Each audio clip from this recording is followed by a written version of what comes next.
مزارات پر آج کل خرافات دیکھی جاتی ہیں اور لوگ اس کو اہل سنت کی طرف منسوب کرتے ہیں، اور یہ پوچھ بھی رہے ہیں، کہہ رہے ہیں کہ مزار پر سجدہ کرنا کیسا ہے، کیا یہ جائز ہے؟ خرافات کسی مقام پر ہونا، یہ اس مقام کی جو تقدیس ہے، اس کا جو پاکیزہ ہونا ہے، یا اس مقام کی جو زیارت ہے، اس کو ختم کرنے والا نہیں ہے۔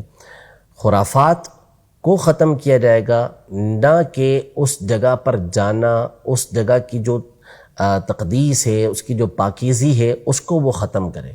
نعوذ باللہ نعوذ باللہ۔ اب تو آپ جب مکہ مکرمہ یا مدینہ منورہ میں جا کر دیکھیں گے تو وہاں پر آپ کو ایسے افراد مل جائیں گے۔ آج کل تو ویڈیوز چلتی ہیں کہ وہ مسجد نبوی علیہ صاحبہ الصلاۃ والسلام میں بیٹھے ہوئے گیم کھیل رہے ہوتے ہیں، بعض کی تو ویڈیو تاش کھیلنے تک کی چلی ہے۔ چوری کرنے کے معاملہ تو پرانے ہیں کہ جیبیں کاٹ لیتے ہیں، اسی لیے وہاں پہ جو ہے وہ سزائیں بھی سخت رکھی گئی ہیں۔ اسی طرح مسجد حرام کے اندر آپ چلے جائیں تو آپ کو وہاں پر اسی طرح کے بہت سارے کام کہ وہ ویڈیو گیمز کھیل رہے ہیں، یا اسی طرح وہاں پہ چوری کرنے کے واقعات اس طرح کے ہو جاتے ہیں۔ تو کیا اس بنیاد پر اس مقام پر طعن و تشنیع کی جائے گی؟ نعوذ باللہ، ایسا ہرگز نہیں ہے۔ تو وہ پاکیزہ مقامات ہیں اور انہی کا فیضان پھر یہاں پر بھی ہے۔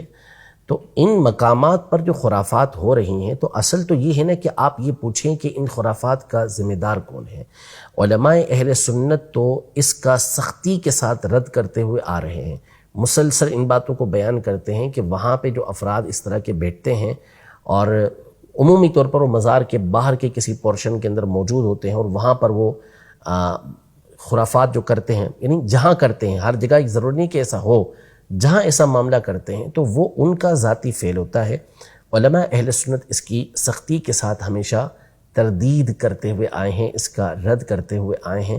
اب یہ جس کی ذمہ داری ہے، جو ادارے اس کے ذمہ دار ہیں، ان کی یہ ذمہ داری ہے کہ وہ ان لوگوں کو وہاں سے ہٹائیں۔ ظاہر ہے کہ یہ اختیار علماء کے ہاتھ میں نہیں ہوتا، عام لوگوں کے ہاتھ میں نہیں ہوتا۔ وہاں جو افراد بیٹھے ہوئے ہیں ان کو ہٹانے کا کام یہ اداروں کا کام ہوتا ہے کہ وہ ان کو ہٹائیں گے، نہ یہ کہ علماء اہل سنت ان کو ہٹائیں گے۔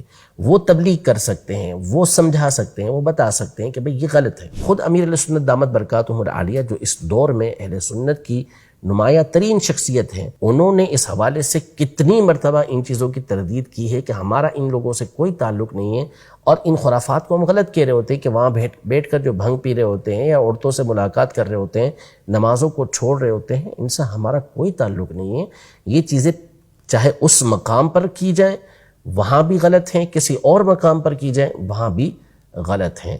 مزارات پر جانا یہ ہمیشہ سے نبی پاک صلی اللہ علیہ وسلم کے دور اقدس سے چلتا ہوا آ رہا ہے۔ خود نبی پاک صلی اللہ علیہ وسلم شہدائے احد کے مزارات پر ہر سال جایا کرتے تھے۔ جنت البقیع میں نبی پاک صلی اللہ علیہ وسلم تشریف لے کر جاتے تھے۔ مزار کا مطلب بھی قبر ہوتا ہے، قبروں پر تشریف لے کے جایا کرتے تھے، جانے کا حکم ارشاد فرمایا۔ اس کے بعد آپ محدثین کے حالات زندگی پڑھیں، اسماء اور رجال کی کتابوں کے اندر پڑھیں تو جگہ جگہ آپ کو یہ الفاظ ملیں گے کہ قبرہ یزار۔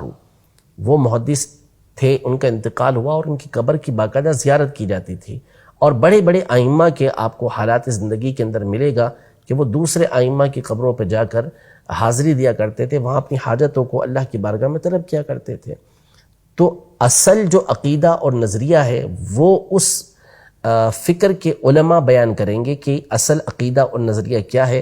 ایسے لوگوں کی خرافات کی بنیاد پر اب آپ حکم لگانا شروع کریں گے تو نہ مسجدیں محفوظ رہیں گی، نہ آپ کی شادیاں محفوظ رہیں گی، اور نہ ہی ہمارے جو متفقن علیہ مقدس مقامات ہیں وہ محفوظ رہیں گے۔ تو خرابیوں کو ختم کیا جاتا ہے، نہ کہ اصل جو درست بات ہے اس کو ختم کیا جاتا ہے۔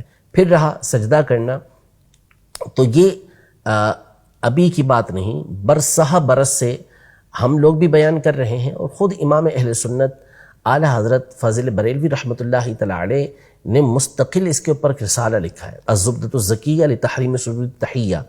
آپ نے واضح طور پر قرآن و سنت کی روشنی میں اس بات کو بیان کیا ہے کہ جو عبادت کا سجدہ ہے وہ تو صرف اور صرف اللہ تبارک و تعالیٰ کے لیے ہی ہمیشہ سے رہا ہے۔